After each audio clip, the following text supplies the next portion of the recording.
Hello friends, today is story time. I have compiled a list of my pageant related stories and my coaching related stories that I want to share to bring some value and insight with you about how you can better prepare to compete for your pageant, and more importantly, why I focus on building confidence as the foundation of the program that I offer to gals when they choose to coach with me and train with me. And I'm really excited about that.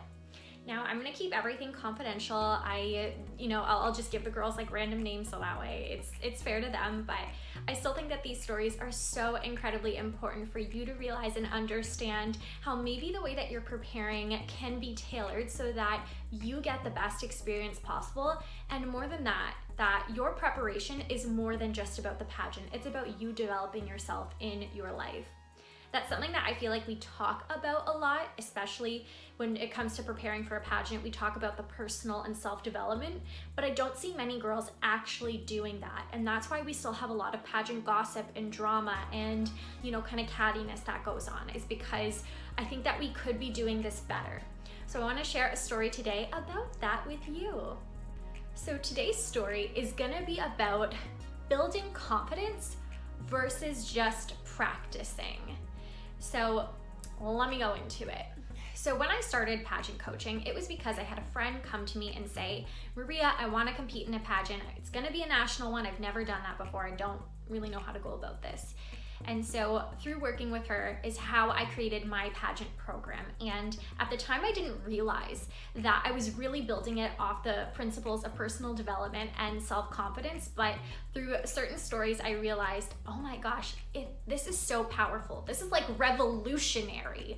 And I want to share this all with you.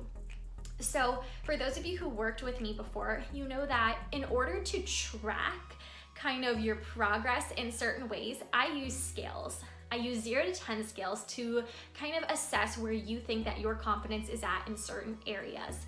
And throughout the time working with me, 99% of the time, those scores will go up because you are gonna feel so much better when you go through the process of preparing. And it's kind of hard to see that when you can't really, confidence isn't something that you can always see, but it's something that we can definitely assess using scales. So that is what I did with my client. I was like, I don't know how I'm gonna know if anything changes, but let's use scales.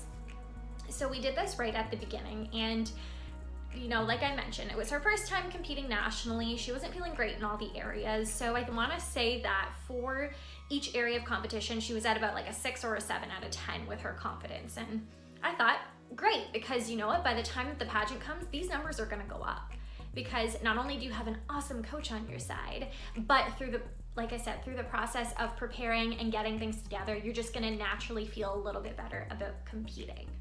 So this story is really gonna go into why I focus on confidence versus standard pageant preparation. And sometimes just building your confidence can actually make you a better competitor. So, like I said, we did these scores or these scales at the beginning of our sessions.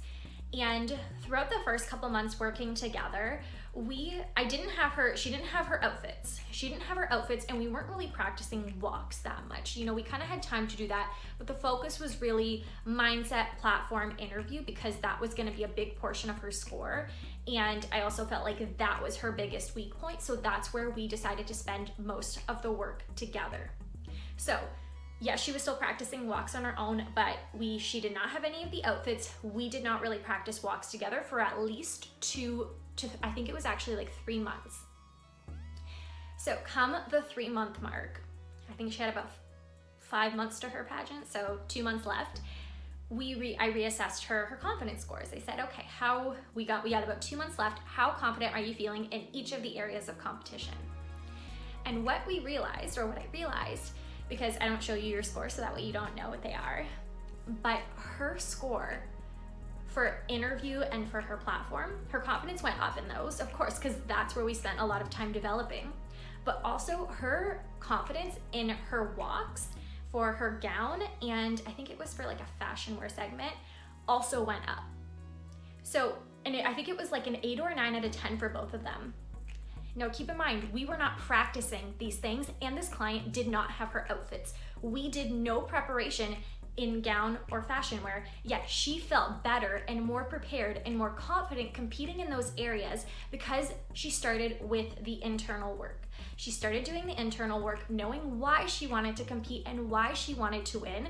She started learning about her blocks with speaking and how to present herself better. And that alone made her feel more confident when it came to gown and to fashion wear on stage. Now you're probably thinking, okay, well, just because she feels better in those areas doesn't mean that she is going to be better. And I hear you with that.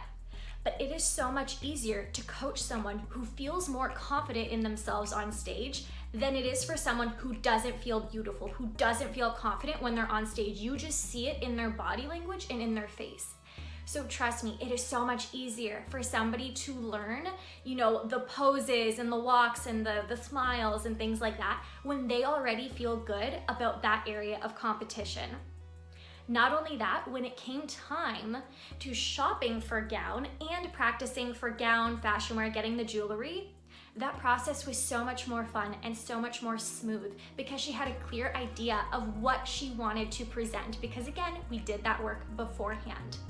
Oh, this story just gives me like the heebie-jeebies every time I think of it because it just shows and it reaffirms that when you do the mindset work, when you do the inner work with your identity first, it is going to serve you in more areas and for such a longer period of time.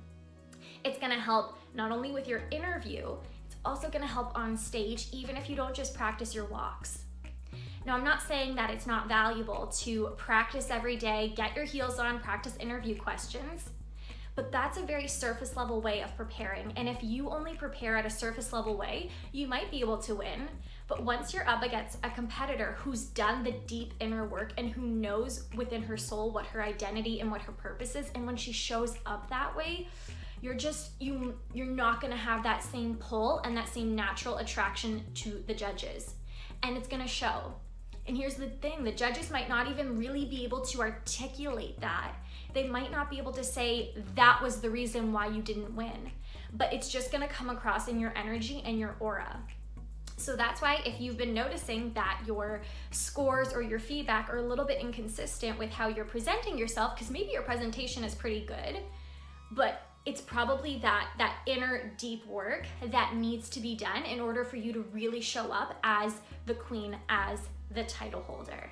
And of course, I'm gonna give another little spoil alert, but this client of mine, this contestant, placed within the top 5 in her national pageant system when she hadn't before. And I think that is so incredible. And that is a true testament to showing what can happen when you do the proper inner work first and when you have a coach by your side helping you through that process.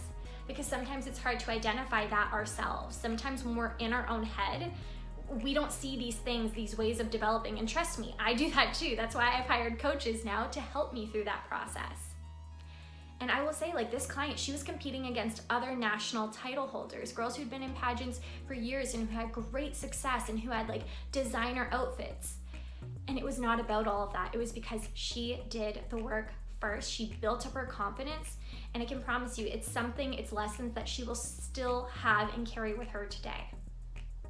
That is my short little story. I've got so many more written out that I'm gonna start filming and start pumping away for you all. If you are looking to get this experience, if you are really just ready to dive in to your preparation, not only for your pageant, but for your inner mindset and your inner confidence, then please message me. I am taking on new clients this year for both my pageant coaching program and my confidence-specific coaching program. I promise both of them can help serve you if you're preparing for a pageant. But if you're not preparing for a pageant, that's okay. That's why I've developed this confidence coaching program, so I can help all of my queens out there live like royalty, both on and off the stage. We love that. Hope you love this story, and if you're excited to see more and you want to know what's coming next, please subscribe, follow me below, all of that good stuff. Let's network in the comments. You know I love to connect with you all. That's all for today. I hope you all have a beautiful day. Don't forget to message me if you need a little bit more help preparing, and I'm here for you. Bye.